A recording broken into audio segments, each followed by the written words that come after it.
Partis du Congo, leur pays natal, à bas âge pour le Nigeria, il y a de cela 5 ans pour certains, 4 et 3 ans pour d'autres, les 15 enfants congolais bénéficiaires de la scolarité gratuite au Nigeria viennent de séjourner à Brazzaville pour les vacances.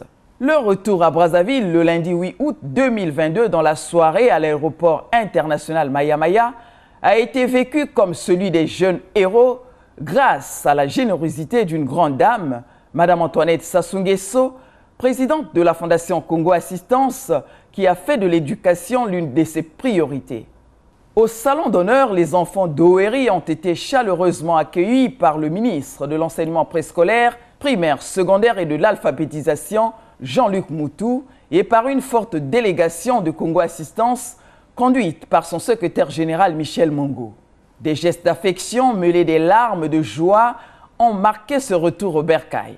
Je voudrais mais particulièrement saisir ce moment pour remercier du fond du cœur et même au nom de ces enfants, la première dame, épouse du chef de l'État, présidente de la Fondation Congo Assistance, pour tous les efforts qui ont été menés jusqu'à ce jour et qui auront permis à la fois la scolarisation de ces enfants à Owerri, au Nigeria, et aussi le retour ce jour de ces enfants sur leur terre natale.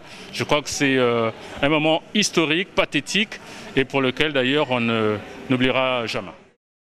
Après une première nuit réparatrice à Brazzaville, les apprenants d'Owerri ont été aussitôt reçus par l'épouse du chef de l'État. À travers l'hymne scolaire chanté en anglais, ces derniers ont exprimé leur reconnaissance envers Dieu et remercié le promoteur de la Fondation Rotias et surtout la première dame du Congo, Madame Antoinette Sassou Nguesso et sa fondation, pour ce cadeau scolaire dans un institut où toutes les conditions d'apprentissage sont réunies. Déclinant tour à tour leur identité, ils ont dit leur joie immense d'avoir rencontré celle qu'ils appellent affectueusement maman. Maman Antoinette, nous vous remercions infiniment, car vous êtes une mère de cœur, une dame de valeur, une dame de bonté, une dame d'amour, la mère des orphelins, la mère des pauvres, la mère des retraités, la mère des malades et la mère des gens qui ne savent plus quoi faire dans leur vie. Visiblement émue et très satisfaite d'avoir revu les enfants, la présidente de Congo Assistance les a encouragés à maintenir le cap afin de réaliser un brillant parcours scolaire et à être les élites de demain. C'est moi qui suis très émue de tout ce que vous avez dit et surtout de savoir que vous travaillez bien. Parce que c'était ça aussi l'essentiel pour vous. Travailler, montrer à vos familles que vous pouvez arriver comme les autres enfants qui sont ici à Brazzaville. Alors que le Seigneur vous garde et que nous nous reverrons. Que Dieu vous amène plus loin, que vous réussissiez votre vie en tout et pour tout. Et c'est ce que je vous souhaite. Et vous et ceux qui viendront certainement après vous. Mais c'est vous qui devez leur donner l'exemple de bien travailler à l'école, de réussir et revenir chez vous. Où que vous soyez, pensez que le Congo, c'est votre pays. Et que vous reviendrez un jour peut-être rendre au pays ce que le pays vous a donné. La rencontre entre la première dame et les enfants, qui restera à jamais gravée dans les mémoires, s'est achevée dans une ambiance tout à fait particulière.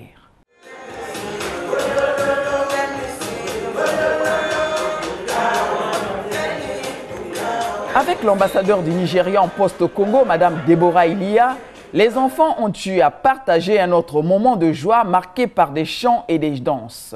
C'était une occasion formidable pour les invités de découvrir la gastronomie nigériane à travers un plat cuisiné et dégusté par l'un des enfants congolais sous l'œil admirateur de l'ambassadeur.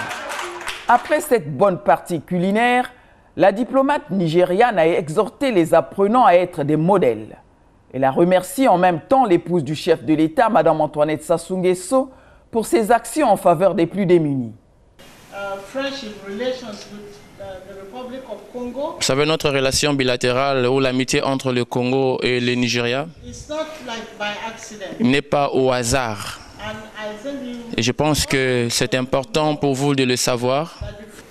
Je n'aimerais pas finir ceci sans apprécier la femme de son Excellence, Monsieur le Président du Congo, une femme de bon cœur. Elle est une mère Elle est tout ce que de bien que vous pouvez penser. Parce que si ce n'était pas à cause d'elle, vous ne serez pas ici. Et quand vous vous réveillez chaque matin, chaque jour, priez pour elle.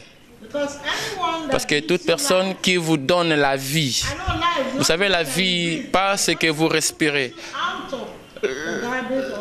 La personne qui vous sort de la poubelle ou des difficultés et vous met quelque part là où, pour que vous puissiez être fort, que vous puissiez avoir un avenir, c'est une personne dont vous devez prier pour chaque jour. Quand vous vous réveillez le matin, priez pour elle. Les enfants d'Oeri ont été également honorés le 18 août 2022 au cours d'une cérémonie par la présidente du Conseil économique, social et environnemental, Emilienne Raoul, en présence de l'ambassadeur du Nigeria au Congo, des responsables et cadres du ministère de l'enseignement préscolaire, primaire, secondaire et de l'alphabétisation, sans oublier les parents et familles. La secrétaire générale adjointe de la Fondation Congo Assistance, Rosalie Biangana, chef de département de l'éducation et de la formation professionnelle, raconte la belle histoire des enfants d'Oeri et exhorte les apprenants au travail. Aux enfants d'Oeri de continuer à bien travailler.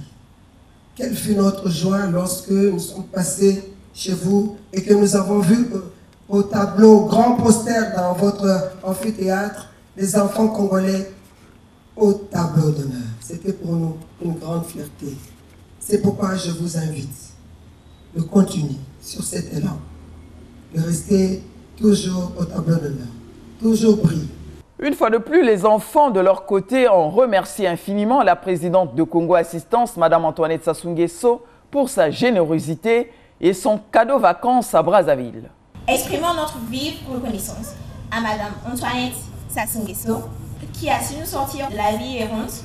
Et aujourd'hui, nous devenons des personnes où nos responsables, parents et amis pourront compter.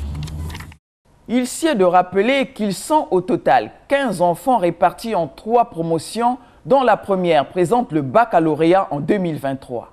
La Fondation Congo Assistance travaille en collaboration avec le ministère de l'enseignement préscolaire, primaire, secondaire et de l'alphabétisation. Alors, que deviendront-ils après le bac? Cette opportunité qui nous a été offerte par la Première Dame, nous l'avons savourée, nous l'avons appréciée et nous allons bientôt nous projeter dans les études universitaires. Nous avons initié l'élaboration d'une fiche de renseignement et de suivi pour qu'ensemble nous puissions vous accompagner dans ce que vous entendez faire après votre baccalauréat. Choisir les bonnes opportunités en termes universitaires, en termes de formation, en termes de bourse d'études, pour que vous alliez véritablement au bout de votre ambition. Signalons que durant leur bref séjour à Brazzaville, les enfants ont eu droit aux visites des sites touristiques du pays. Plusieurs autres rencontres ont été organisées en leur faveur. Une occasion pour eux également de savourer les mets du terroir qu'ils ont dégustés il y a plusieurs années. À noter aussi que les enfants congolais ont été accompagnés de leurs collègues du Malawi, du Tchad et de l'Éthiopie. Une initiative mise en place pour permettre aux étrangers de visiter le pays de leurs collègues. Rappelons que le projet de scolariser les enfants congolais à Oeri, à plus de 400 km d'Abuja, est une proposition faite à la première dame du Congo, Mme Antoinette Sassou Nguesso, par sa consoeur du Nigeria, Mme Aïcha Boari, marraine du programme de scolarité de l'Institut Rotias. La sélection concerne uniquement les enfants intelligents, orphelins et vulnérables, âgés de 12 à 14 ans. Par la suite, les fondations Congo Assistance et Rotias ont signé un accord de partenariat le 21 novembre 2021 à Abuja en vue de définir un cadre juridique de coopération.